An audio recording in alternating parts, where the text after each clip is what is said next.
Here's the question.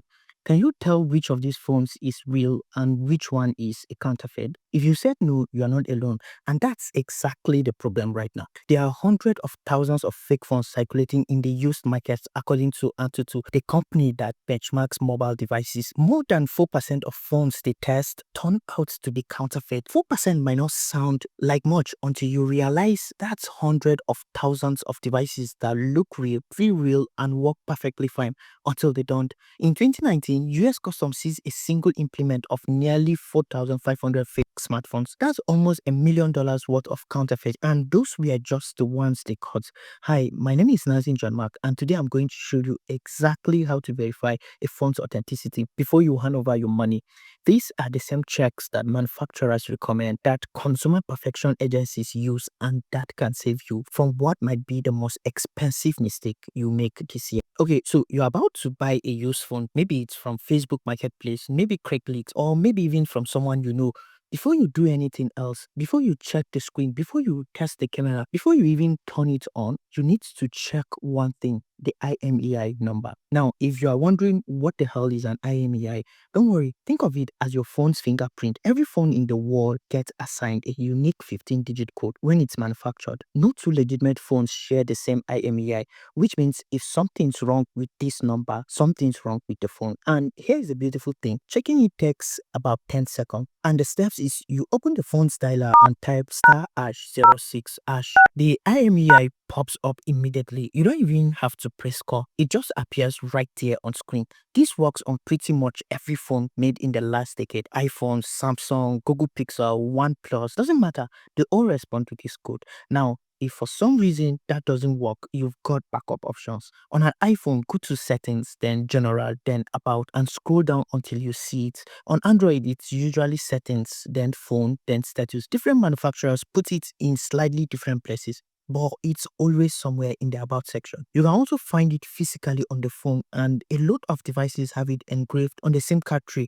Pop that out and look at the edges. Older phones with removable batteries have it printed on the net, and of course, the box has a sticker with the IMEI on it, usually right next to the barcode. But here's the critical part that most people miss. All three of these numbers, the one on the screen, the one on the phone, and the one on the box, they all need to match exactly. Because here's what scammers do: they can manipulate the software to make the phone display a fake IMEI, but they can't change what's physically engraved on metal or printed on a sticker. So if you see three different numbers, or even if two of those numbers match but one doesn't, you're looking at fraud. That's your sign to walk away. Once you've got the IMEI and verified it matches everywhere, you need to check it online. There are several free services. IMEI.info is probably the biggest. IMEIcheck.com is good too, and IMEIPro.info specializes in finding stolen phones. You just plug in those 15 digits and these services tell you everything.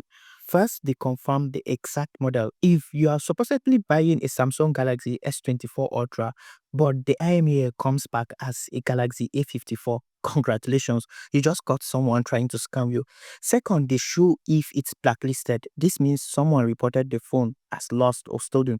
Carriers share this information, and once a phone is blacklisted, most networks won't activate it. You'll basically be buying an expensive paperweight that can't make calls or use data. Third, you'll find out if it's carrier locked. Some phones are permanently tied to a specific networks. If you are on T-Mobile, for example, and the phone is locked to Verizon, you're going to have problems. And fourth, you see how much warranty is left, which tells you the phone's real age. If someone's selling you a brand new phone, but the warranty started 18 months ago, well, now you know they are lying. An IMEI that comes back as invalid or doesn't appear in any database or shows as blacklisted, any of these should immediately end the conversation. Don't even try to negotiate. Don't even think maybe it will be fine. Just walk away. These aren't fixable problems. Now you can take this a step further. Use a comprehensive phone database to compare what the IMEI checker says against the official specifications. Does the processor match? The RAM, the storage, the capacity, camera setup? Any discrepancy between what the phone should have and what it actually has is a massive red flag. The IMEI check is non-negotiable. It takes 5 minutes and can save you from fraud. That's nearly impossible to recover from. This one check catches the majority of scams before they happen. Okay, so you've checked the IMEI and everything looks good. If you're buying an Android phone, you can move on to the physical inspection. But if you're buying an iPhone, hold on, there's one more thing that can completely break the device, and it has nothing to do with the IMEI. It's called activation lock. You see, when someone sets up an iPhone, one of the first things it does is turn on Find My iPhone. It happens automatically. And once that's on, the phone gets permanently linked to that person's Apple ID. Now, here's the thing. Even if someone does a complete factory reset, even if they wipe everything and the phone looks brand new, it still needs that original Apple ID and password to reactivate. Without those credentials, the phone is completely unusable. You can't get past the setup screen. Apple used to have a public tool where you could check this, but they removed it back in 2017 after some security issues. So now verifying activation lock is trickier, but it's essential. If you are meeting the seller in person, here's what needs to happen. They need to open settings, tap their name at the top, go to Find My and turn off Find My iPhone. This requires their password, which is good. It proves they actually own the device. Then they need to sign completely out of iCloud. And then, and this is important, they need to do a factory reset right in front of you. After the reset, go through the setup process yourself. If at any point you see a screen that says iPhone locked to honor, or ask for someone else's Apple ID, stop everything. The activation lock is still on. And this phone is useless to you. Don't believe anyone who says, oh, I can remove that later, or I will send you the password later. Once you've paid and they are gone, you have zero leverage. They have your money and you have a locked phone. And there's basically nothing you can do about it. Now, if you are buying online or the seller won't meet in person, you've got limited options. There are some third-party services. IMEI24.com and ionlocker.com are two of them that can check activation lock status using just the IMEI or serial number. Most charge $1 or $2 for instant results, given that an activation locked iPhone is completely worthless. Spending $2 to verify it beforehand is probably the smartest $2 you will ever spend. And just to be absolutely clear, no legitimate service can remove activation lock without proof of purchase and Apple's involvement. Anyone telling you they can unlock it cheaply is either lying or using illegal methods that will eventually get the phone blocked anyway. Alright, so you verify the IMEI, you've checked for activation lock if it's an iPhone, and everything's coming back clean. Great, but we are not done because counterfeit have gotten really good at the digital stuff. So now we're going to use your actual eyes and hands to spot things that databases can't catch. First, feel the weight. Pick up the phone. Does it feel substantial or does it feel weirdly light? Flagship phones use premium materials like aluminium, stainless steel, Gorilla Glass. These materials weigh them. Counterfeiters use plastic that's painted to look like metal, and while they can get the appearance pretty close, they can't fake the physics. Run your finger along the frame. Real metal feels cold and solid. Plastic, even really well painted plastic, feels different. Trust your sense of touch here. Look at how everything fits together. Genuine phones have insanely precise manufacturing. There should be no gaps between the glass and the frame, no uneven seams, no places where things don't quite line up. Counterfeiters rarely achieve this level of precision. Even a tiny gap like half a millimeter is your clue that something's off. Check the buttons. Pull up official product photos from the manufacturer's website on your own phone and compare the power button, volume buttons, and every physical button should be exactly in the right spot. We're talking millimeter level accuracy here. If the volume buttons are even slightly higher or lower than they should be, you're looking at a fake. Press each button too. They should feel crisp, definite clicks, not mushy or loose. Test all the ports while you are at it. Charging ports, SIM trays, speaker grills, they should be cleanly cut and perfectly aligned. Now look at the camera system because this is where a lot of fakes reveal themselves. Count the lenses. A phone that's supposed to have 3 cameras should have 3 actual distinct lenses, not 3 pieces of decorative glasses over a single camera. Check the alignment. Are the lenses perfectly centered in their cutout? Is the camera bump symmetrical? Real phones have perfect precision. Fakes often have lenses that sit slightly off center or a bump that's not quite even. Look at any imperfections in the lens glasses itself, scratches, dust, unevenness. These are all signs of cheap manufacturing. Let's check the screen. Go into settings and find display. The resolution should match exactly what the manufacturer claims. A phone advertised as having a 1440p display should show those exact dimensions in the settings, not 1080p, not anything else. If the numbers don't match, the phone isn't what it claims to be. Here is a subtle test. Touch the screen with your finger and then try to wipe the fingerprint away. Real flagship phones have an oleophobic coating. It's an oil-resistant treatment that makes fingerprints wipe off easily. Counterfeiters often skip this because it's expensive. If fingerprints stick stubbornly or the screen feels rough, that's suspicious. And finally, examine every logo and bit of branding. Look for spelling mistakes. They are more common than you think. The physical inspection isn't about being paranoid. It's about being thorough. Real phones pass all these checks effortlessly because they are built to incredible high standards. Fakes can't quite match that, no matter how good they look at first glance. Okay, so the phone looks good physically. Now we need to see what's actually running inside it because this is where even the most sophisticated fakes usually fail. Let's start with the operating system. If you are looking at an iPhone, make sure it's actually running iOS.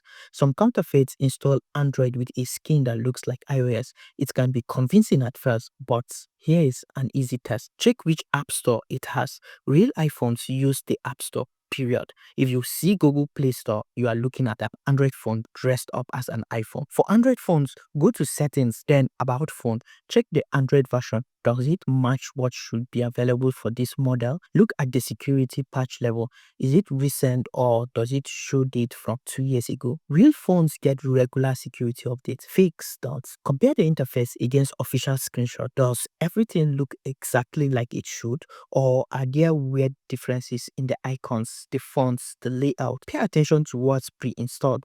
Genuine phones come with standard manufacturer's app and nothing else. If you see a bunch of unfamiliar apps, especially ones requesting strange permissions, that's a red flag. Counterfeiters load phones with bloatware, and sometimes worse, there have been cases of fake phones coming with pre-installed malware. Now, here's where we get technical, but stay with me because this is important. Download an app called CPUZ. It's free, it's safe, and it shows you exactly what's inside the phone. Open CPUZ and look at what it reports: the processor model, the RAM, the storage, the sensors. Now, compare this against the official specification sheet. If the phone claims to have a Snapdragon 8 Elite processor, but CPUZ shows something completely different, you've caught a fake. If it's supposed to have a 12 gigs of RAM but shows 8, something is wrong. This is where having access to a detailed phone database really helps. You can pull up the official specifications and compare them line by line against what CPUZ is reporting. Any discrepancy is a problem. That tells you something. Let's test the camera. Open the camera app and take some photos in different lighting conditions. Take a video at the highest quality the phone supposedly supports. If it claims to do 4K, record in 4K. Now, open those photos in the gallery and look at the file properties. The metadata should show megapixel counts that match the specifications. A 200 megapixel camera should produce 200 megapixel photos, not 12 megapixel images that have been artificially enlarged. Look at the actual quality too. Compare against sample photos from professional reviews. You don't need to be a photographer to spot if the quality is dramatically worse than it should be. The camera isn't what it claims to be. And finally, test every feature the phone advertises. Try the fingerprint sensor or face unlock. Make sure those options actually exist in the security settings. Don't just take the seller's word for it. Try adding a card to Google Pay or Apple Pay to verify NFC works. Check settings to see if 5G is actually available. Test the speakers. Do you get sound from both top and bottom if it claims to have stereo speakers? If you can, try wireless charging. If the phone claims to be water resistant, verify the IP rating is listed in the about section. Don't actually test it with water, but at least make sure the phone acknowledges having that rating. Switch between all the cameras if it's supposed to have multiple ones. Make sure you can actually access wide, ultra wide, and telephoto modes, not just see icons that don't do anything. A phone that's missing any advertised feature is either fake or severely misrepresented. Either way, it's not worth your money. Okay, I know that was a lot, but here's the thing. Most scams work because people feel rushed or don't want to seem paranoid. You need to get comfortable with the fact that thorough verification is completely normal and reasonable. Any legitimate seller expects it. Getting defensive when you pull out a checklist, that tells you everything. So let's talk about how this actually works in practice. First, before you even meet the seller, do your homework. Look up the exact specs on the manufacturer's website. Check current market prices. If the price seems way too good, it probably is. Try to get the IMEI ahead of time and run your checks before meeting. For iPhones, use one of those third-party services to verify activation lock status. Spending $2 now could save you hundreds later. Remember those two phones from the beginning? Now you know how to tell them apart. It's not magic. It's not even that complicated. It just requires knowing what to check and actually doing it. 20 minutes of verification can save you hundreds or thousands of dollars. It can prevent security compromise, data breaches, and the massive headache of trying to recover from fraud. If you want a quick way to verify specifications while you are checking a phone, I've linked a comprehensive phone database in the description. You can look up official specifications, compare benchmarks, and check historical pricing to know if you are getting a fair deal. If this video helped you, hit that like button and subscribe for more practical tech guides.